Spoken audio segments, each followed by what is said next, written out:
So on The Real Housewives of New Jersey this season, Teresa's tagline has been, "You could try to cut me down, but this tree just keeps on growing." Still growing in the wrong direction. And at the end of this episode, she proves it. She proves it all, except what she's been promising us the whole time. But we'll get there. The show opens with Joey Gorga inviting all the men over for guys' night, but not all the guys are going. Because Bill says he has surgery on a Friday night, but Joe knows that Bill is full of bull. Rachel and John's daughter, Juliana, has made huge strides in just about everything since her tongue-tie procedure. And the photos are all clearly over the moon. And then over at the Aidens, Jen tells Bill about what she told the women about their sex life, about the way she milks his prostate. But then after the way that she described what milking the prostate entailed, I was left wondering if she had any idea of what it actually meant. I mean, did you hear that? Does she really know what it means? Then Jen tells Bill about the healing retreat that Dolores and Jen Fessler are putting together and says that she is not planning on apologizing to Danielle,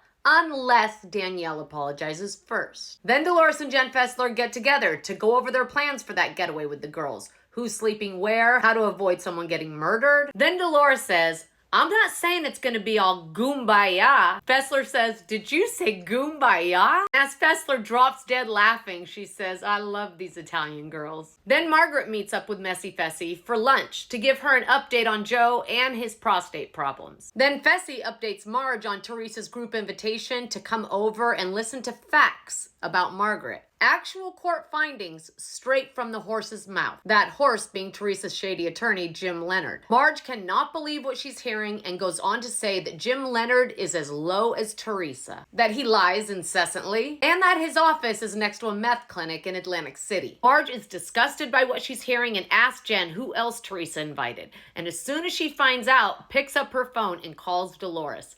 And instantly, Dolores starts hemming and hawing. When Margaret asks why any of her friends would even consider showing up to an event with Teresa's attorney, Jim Leonard, that was designed only to talk shit about her, Dolores responded with, "'Cause she wanted me to hear her out. But it's not gonna change anything." And Margaret says, "Hear her out? With an attorney? Against me? No, there comes a time and place to stand up for what's right. And anyone engaging in negativity about me? Not correct. I have to go. I'm disappointed that anyone would even engage in this nonsense." Then Marge called Danielle and asked her if she was planning on going to the Bash Margaret meeting. Danielle says, "I have no idea what she's gonna say. It's something about Louis and his court case." And Margaret says, "I have nothing to do with that. I don't give two shits that he's still obsessed with his ex. Loser." Then after listening to Marge get so mad, Fessler realized that maybe agreeing to go in the first place was the wrong thing to do. So she picked up the phone, called Teresa, and canceled. Then things get meaty over at Joey Gorga's guys' night. Joe Bonino showed up with booze, and John Fuda took a page out of Louis' book and wore pajamas, so Joe would feel safe and secure. Then over at Louis' lair, Louis turns to his father and says, "Hey Dad, let me talk to you a minute. What we chose to do here with the guys tonight, is just be easy, you know? Because we work hard. Bill works his ass off, Paulie works his ass off, myself." Then Teresa walks into the room and tells Louis that Jen Fessler just called and canceled because of Margaret, who at that same moment was calling her husband to tell him all about this Margaret bashing session that Teresa was planning. And since her husband just happened to be over at the Gorgas for guys' night, all of those guys heard all about it, including the fact that Teresa told Dolores that they had already spent over $400,000 on attorney's fees defending Louis, which her brother cannot believe. Then John Fuda says, "He's such a train wreck and she's such a train wreck, the truth will come out." Then Big Frank and Mr. Fessler join the party, and Frank says, "You know, I did get an invitation to Louis' house tonight." And Joey Gorga says, "Let me ask you a question. Man to man, you gonna hang out with a scumbag? 'Cause he's a scumbag. I'm sorry." Frank tries to change the subject, but Joe brings it right back around to that cult that Teresa and Louis have going on over at their house. The one that he says Bill Aiden is now an official member of. And then we cut to Louis' man cave in the cringiest scene that we have ever seen. Cringy-esque. Louis walks the guys downstairs and says, "I have a surprise for you guys tonight. This is my man cave, and we're gonna use this equipment in a sense to, make some devotionals to our wives. I feel like we could say a couple beautiful things to our wives because they're going on this trip. I'd like to go first because I'll break the ice and show you how it'll go." Testing, testing.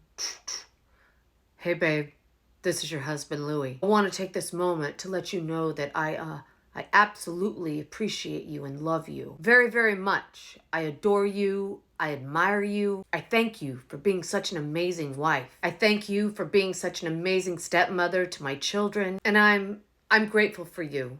I love you, sweetheart. Thank you. Bye.